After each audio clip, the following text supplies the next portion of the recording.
you identified the thing that needs to be talked about. Right. Let's brainstorm around areas which complacency could creep in. I'm in the shop and I say, look, here's an area where I could become complacent. Okay, cool. How do we avoid that?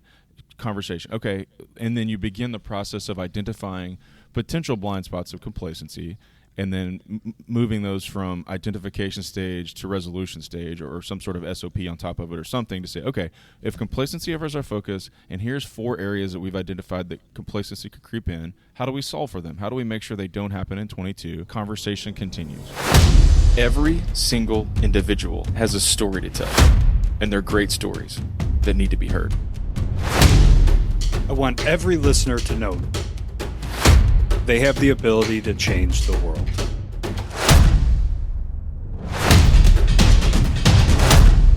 Welcome to the 1720 Podcast. What's up, Mount Movers? Welcome back to the 1720 Podcast. Stewie, we had an awesome month of January with our guests. Well, with our guests, with the exception of that one duos we did in the middle, where it's just they get stuck with us, January was awesome, but otherwise, right? Yeah, we got to throw some accountability and some goals out there. It is January. Fair. How's that going with your team these days? Well, last week we voted on a goal board, and it's going to be King Kong climbing up a building, and there'll be goals on both sides as they're going up. And we still need to name that board, so we're like one step away from hitting print, and then it's game on. And did we talk a couple weeks ago about the competition with Denver? Was that on air?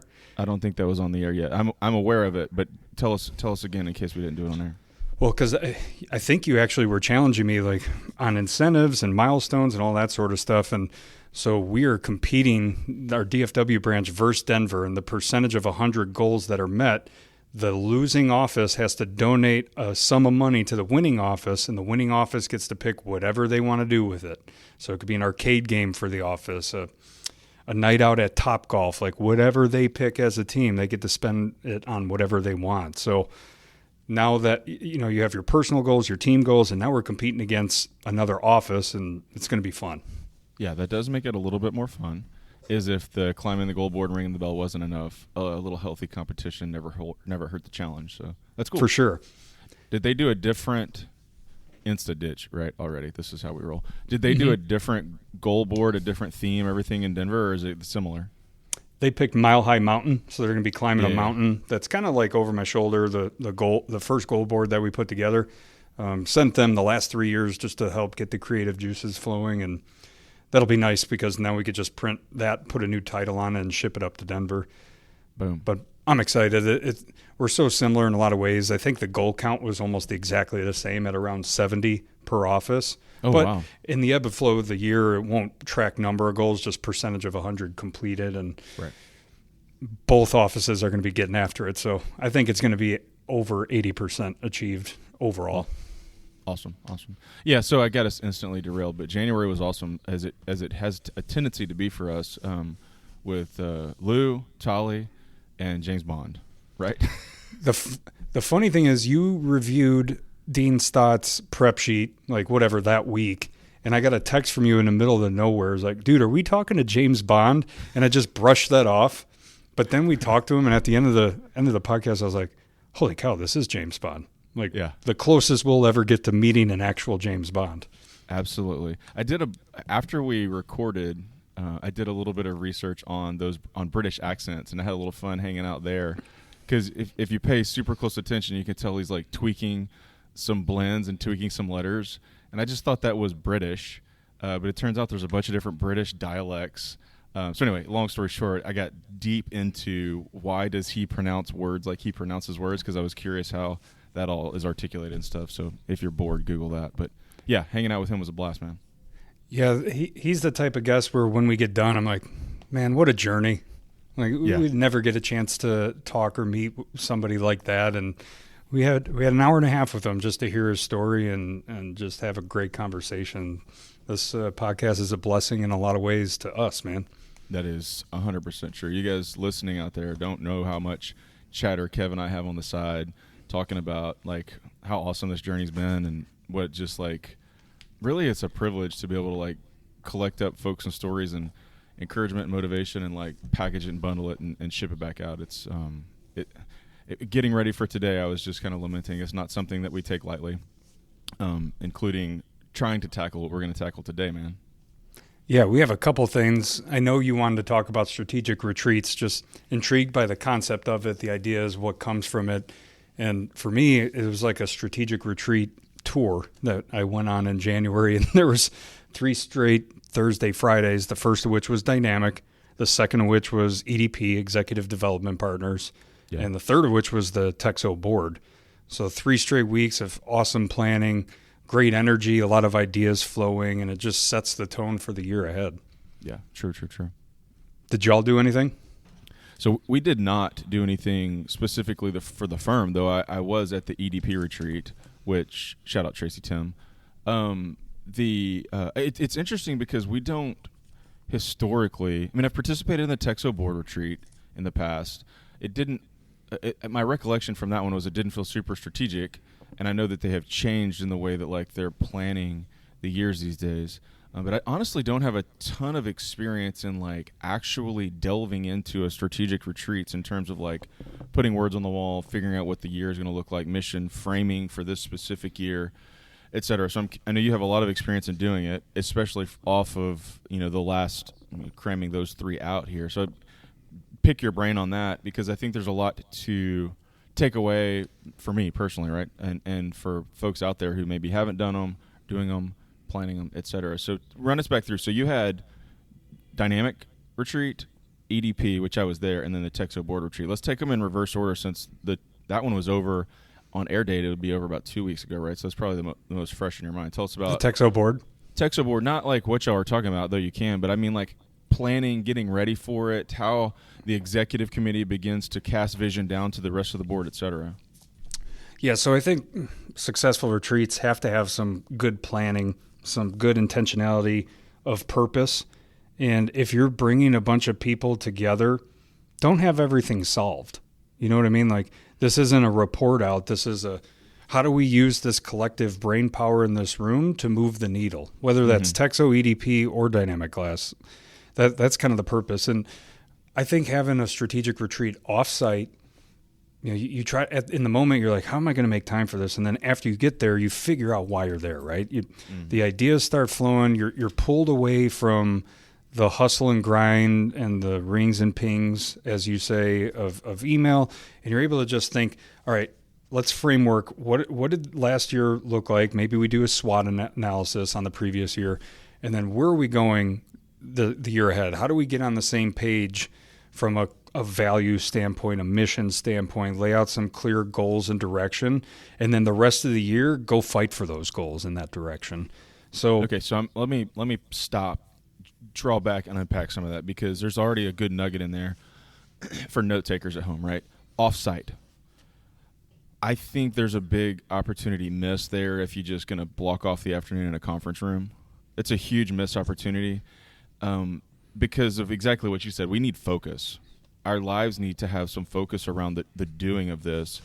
And the question I want to kind of flip back to you is, what are you doing to maintain that focus, right? Like, dings and pings are a huge distraction, although it does seem a little unreasonable to say, okay, we're going to put your phones in a phone locker. How do you do it? How do you manage focus? It's funny you bring that up because as you were saying that, I was starting to think like all 3 of those retreats actually had like a common flow. So it was an overnight deal, right? But in the main chunk of the deal, so the big day one where most of the programming's done, you have a cadence of food, programming, break, programming, food.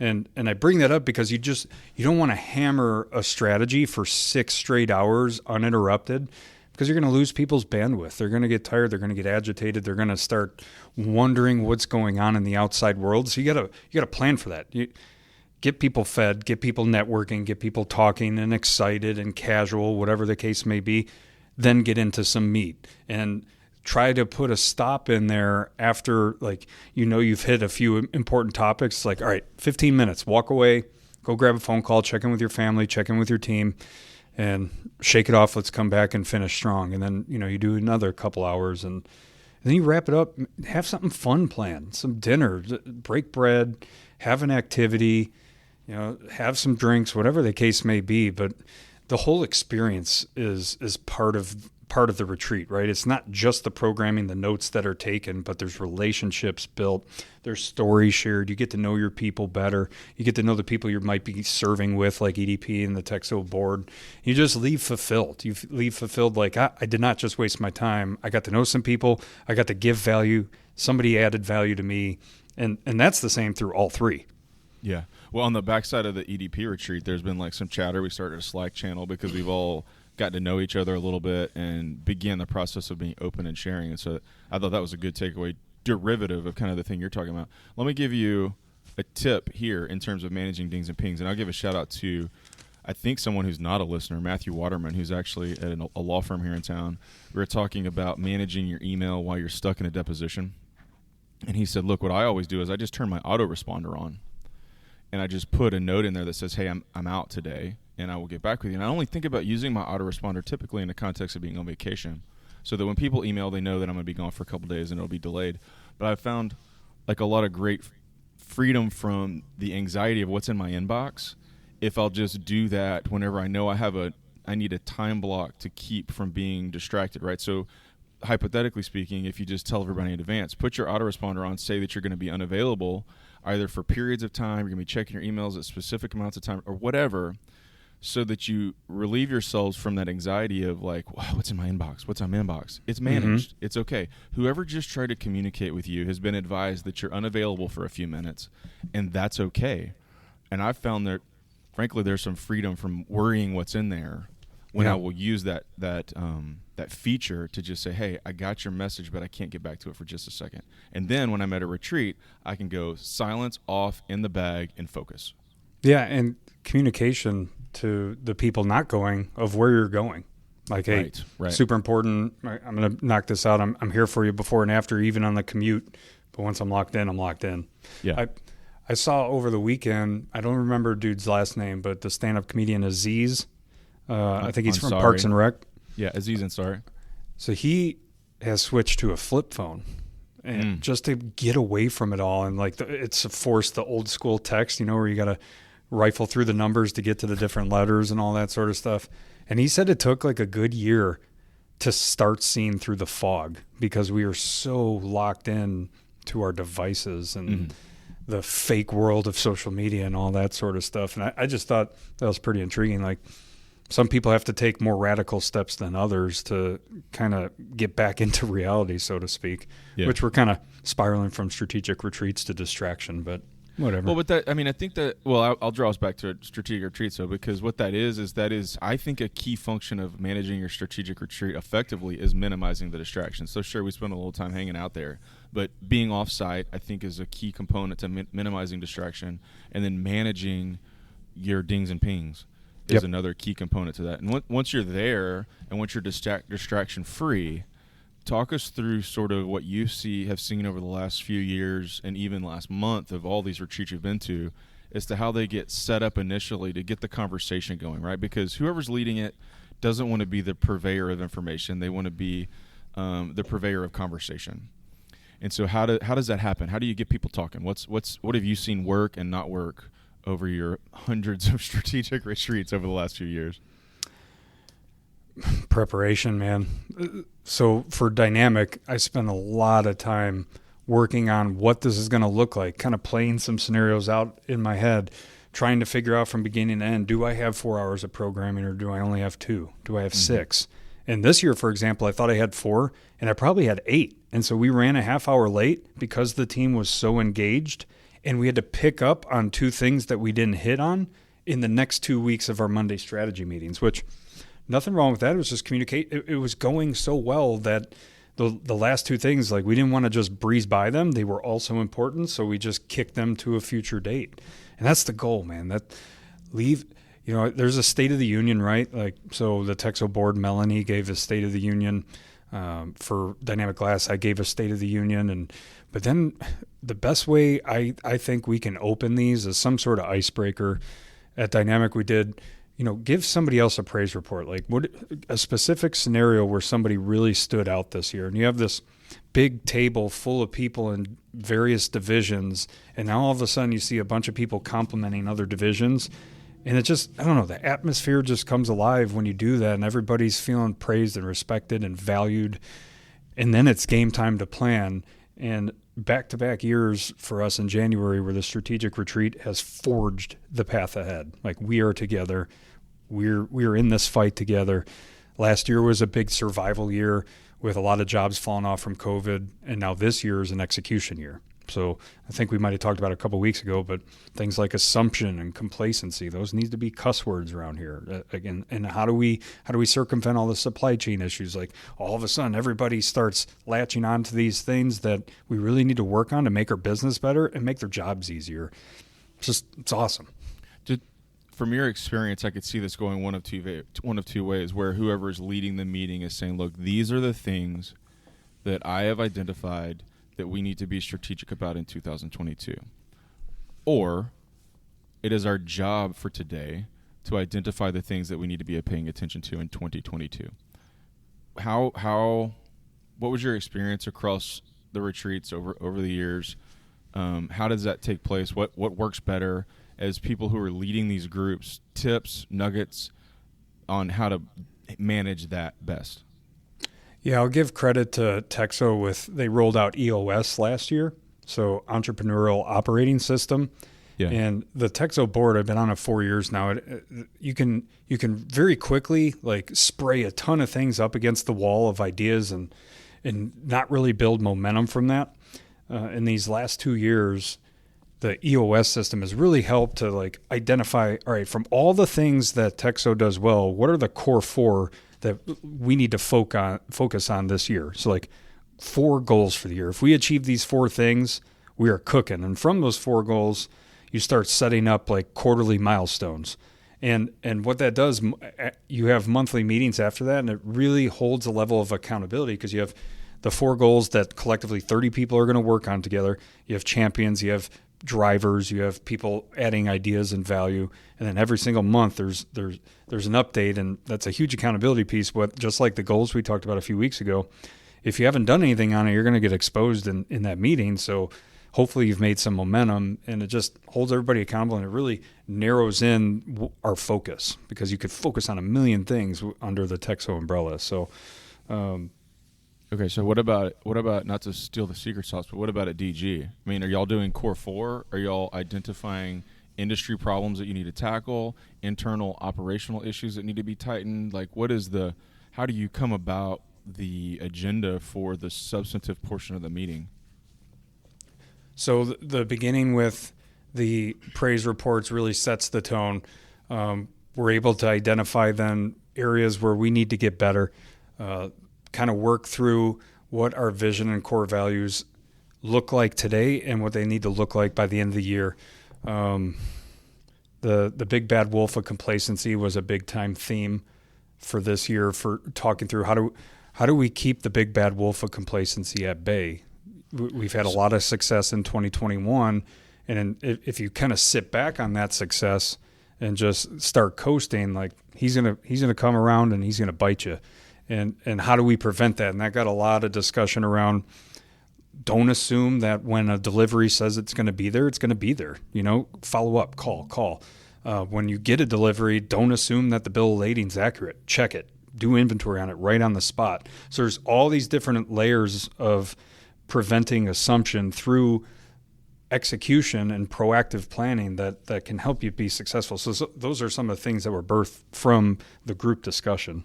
Yes, not sure if I'm answering what you're asking. You are, for sure. So what I hear you saying is you identified the thing that needs to be talked about. Like in 22, we're going to fight against complacency. Right. Let's brainstorm around areas which complacency could creep in. And I'm in the shop and I say, look, here's an area where I could become complacent. I could become complacent by just picking up stuff and putting it on a truck without checking or counting. Okay, cool. How do we avoid that? Conversation. Okay, and then you begin the process of identifying potential blind spots of complacency, and then moving those from identification stage to resolution stage, or some sort of SOP on top of it, or something to say, okay, if complacency ever is our focus, and here's 4 areas that we've identified that complacency could creep in, how do we solve for them? How do we make sure they don't happen in 22? Conversation continues. Yeah? Yep. And there was a huge part of the conversation. One huge bullet point from that was reducing assumptions. So yeah, I thought you'd know what I meant. I figured they would take care of that. He was copied on the email too. I thought he'd run with it. Like, if you say any of those things, like, you might as well be looking in a mirror on whose fault it is. You cannot assume things are getting done in this day and age. Man, I squirrel. Somebody the other day said this, and I've been thinking about it a lot. Sending an email is a great way to check the box of doing your job without actually doing your job. And I was like, oh yes. Because how many times do you say that? Oh, I emailed him. I never heard back. As if the burden has shifted to the other party. No, dog, that's just a touch point. The burden is still yours to confirm that the task or whatever has been completed. The email is just you checking the box of doing your job. You haven't actually done it. So actually, unsquirrel. I don't think I told you one part of the story that might be pretty cool. A big portion of these retreats is the goals roll out for each person. So, personal, professional, all that sort of stuff. So we go person by person. And one of our team members actually turned in his notice, and he needs to move back to Louisiana for a number of reasons. It made perfect sense. And in the goal rollout, when it got to his turn, that was when he announced to the team that he was leaving, and his number one goal was to bust it as hard as he can during his notice period, so he leaves the team in really good shape. That's awesome. Dude, I kind of got chill bumps. Like, talk about having a culture that is committed to one another. It's super easy for that guy to say, I'm out, peace, coast mode. Yep, and he talked to me, and he said, man, I want to give you some time to try and find my replacement. And I'm like, bro, that could take a minute. Like, and there was some God pieces I feel that made that search happen a lot quicker. But I don't know. I just thought that was a really special moment of watching. Some hearts were broken because we are such a tight knit family of, like, people were shocked by it, but then people were supporting. Yeah. And asking how they could help and step in. It was just a special moment of the retreat, and it just showed that person's integrity for how you're going to finish when I don't want to say it doesn't matter, but there's no penalty, right? Like, you're leaving, and how you go out, man, that shows integrity and character. Right. It's effectively doing the right thing when no one's looking, right? Because you're going to a different market to work for someone else, and no one's going to see what just happened. Right. But that is a core tenet of integrity, is just doing the right thing when nobody's looking, and there you go. So kudos to that guy. You don't need to give him a real shout out, like with his name, but kudos to that guy. Yeah, for sure, man. Well, go ahead. I was going to say, so we're hot for that in January with our retreats and planning goals and all that sort of stuff. At Watermark, do you have, like, in January, is there big rollouts or Daniel fast, or is there some big theme where your church opens up the year to get everybody aligned, kind of strategic for God? Like, do you have something similar to that? Kind of, not really. What we do is, it's kind of quirky actually, is Watermark's membership goes to 0 Jan 1 every year. They have no members. And you have to complete what is an evolution of this, effectively we call now the 4B form, which you go through and kind of do an inventory of how you're doing in certain areas. It used to take a long time. The joke in my small group in the last week or so was that back in the day, it used to be like brew a cup of coffee and block out the morning sort of a form. And now it's recommit yourself to a series of, like, core tenets that we believe in, and then check in on how you're doing on some of the things that are sort of expected to you in the pursuit of becoming a fully devoted follower of Christ. And so you go through that, and then the ask is sit down and work through that with your community group. And so it's similar, but not really. But it's definitely like it's more of a goal setting than it is like strategic. But it's sit down, answer some questions, check in with your people, and then see what we need to be doing around it. And so for example, for us, we did 4B, and the guys met. I probably said this before, but just for a little context, the guys meet every Well, it used to be Friday. Now it's Thursday morning.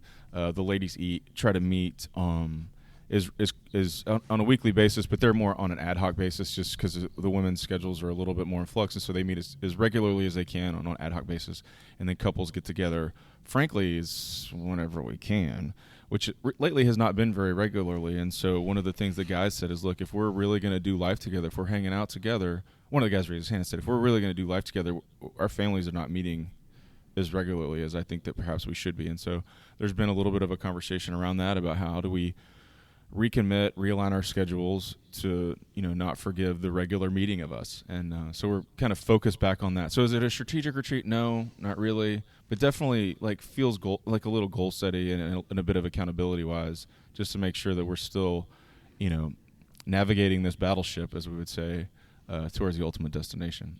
So yeah, that's kind of how we do it. How about you guys?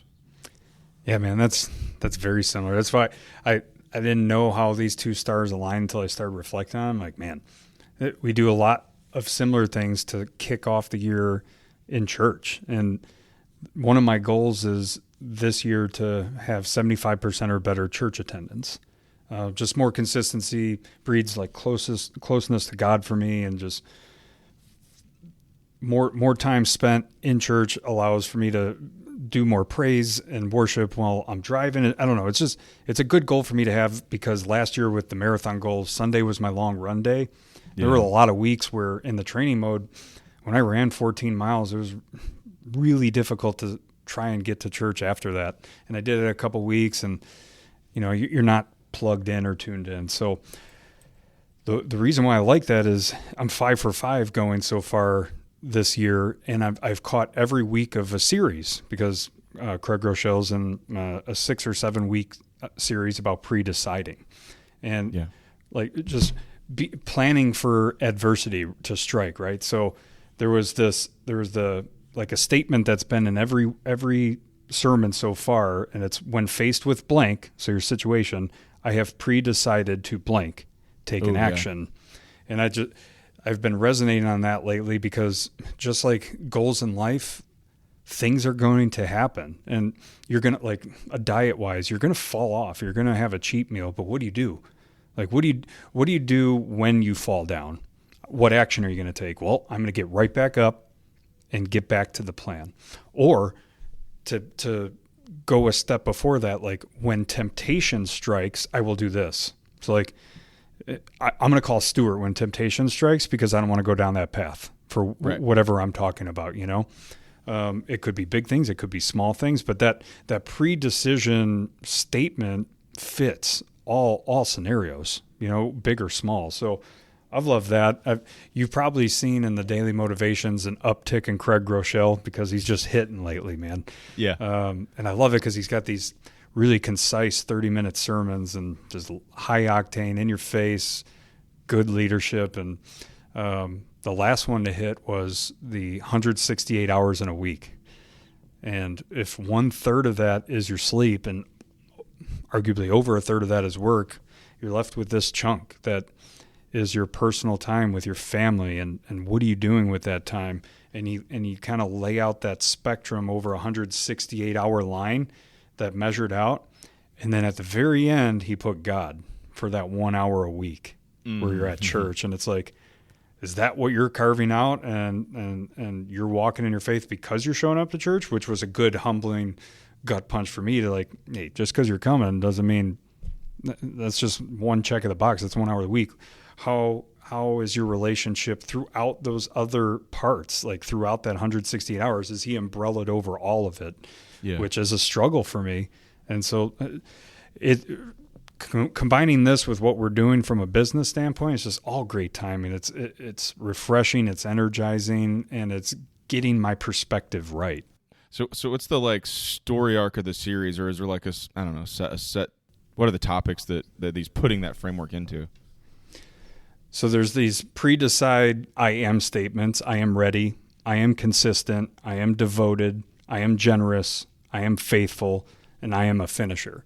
So every sermon in the series have had those statements, but it's kind of building on your goals for the year. And so one of them was digging deep into reducing temptation. One was about consistency. and discipline. And so one of the DM nuggets that I pulled from a sermon a couple of weeks ago is discipline is the bridge between who you are and who you want to become. Yeah. Discipline and consistency is what gets us more connected with God, because like in that, and then the third example is that 168 hours in a week. What are you doing with it? If I'm just going to church once a week and getting that sermon and pulling out, and then the rest of the time I'm not reading the Bible, I'm not talking to you or other people about what I'm learning or what I'm convicted on, and I'm not listening to worship music on car rides or while working out and all that sort of stuff, I'm not gonna have a relationship. I'm just gonna have a check of the box. So I'm excited to see how the series finishes up, but it's had a lot of impact so far. Yeah, using that little dead time to fill it with something that's God-focused has a really good, well, it's going to sound real cheeky when I say it, but like a really good way of like reminding you to pay attention, right? So when you get the chance to like hit that dial, are you going to 97.9 or are you going to 94.9? Like where are you headed in terms of what you're listening to and how you're spending and filling your brains with just those drive time moments? You're making a crazy face at me right now. Oh, I was just thinking ADD brain, just confrontational Spotify. That's where I go.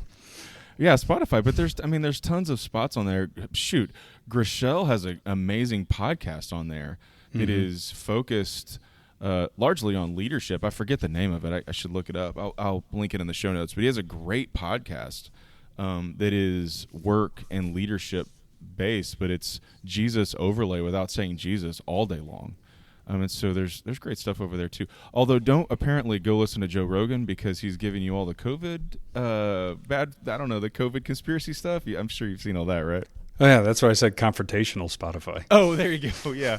Yeah. Apparently everyone on Spotify's counseled to leaving. Maybe that's what we should do. Maybe we should make a splash and take our stuff off of Spotify.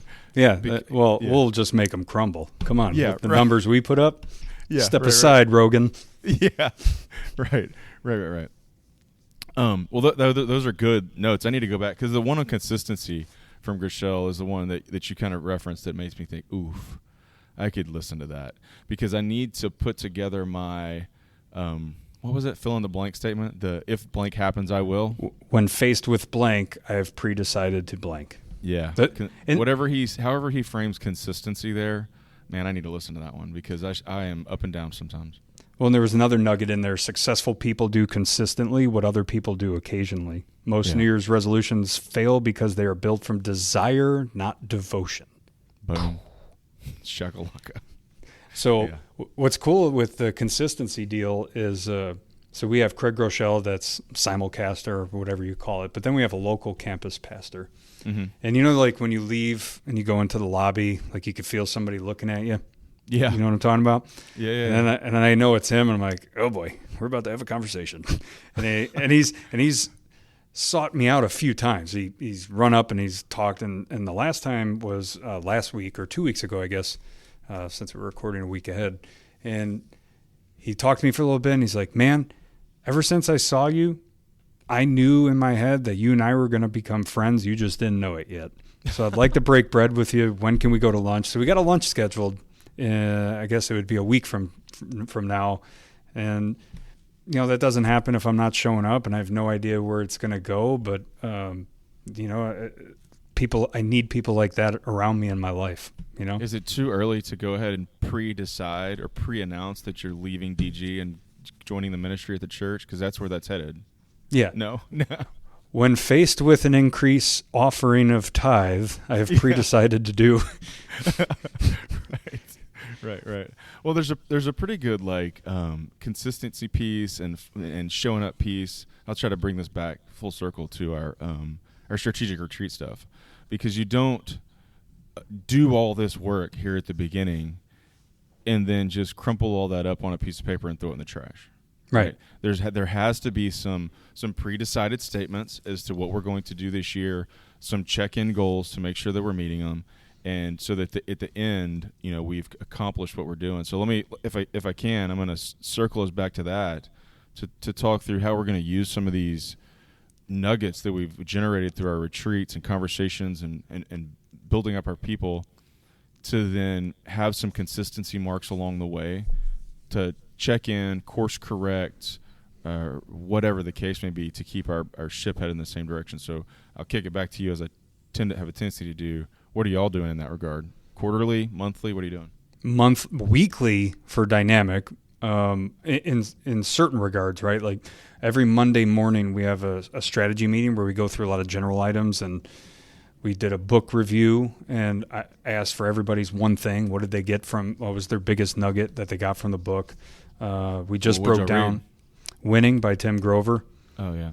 Not the sort of security blanket type of book to make you feel good. It's one of those gut punch type books. So it was pretty good conversation. And last year I had a monthly speaker series, which you spoke to the team one of the months. Yes. It was very impactful. And Fran was the last person to speak for 2021. And one of the things he laid out is, ideal customer experience. And so we broke down, these were a couple things that were left off from the retreat because we ran out of time, but like through the project life cycle, what's the ideal experience? And so I don't want to go too far down that rabbit trail, but we keep building on that. And from the strategic retreat, that we're continuing to look at these things and talk about them. But then once a month is dedicated to a goal update.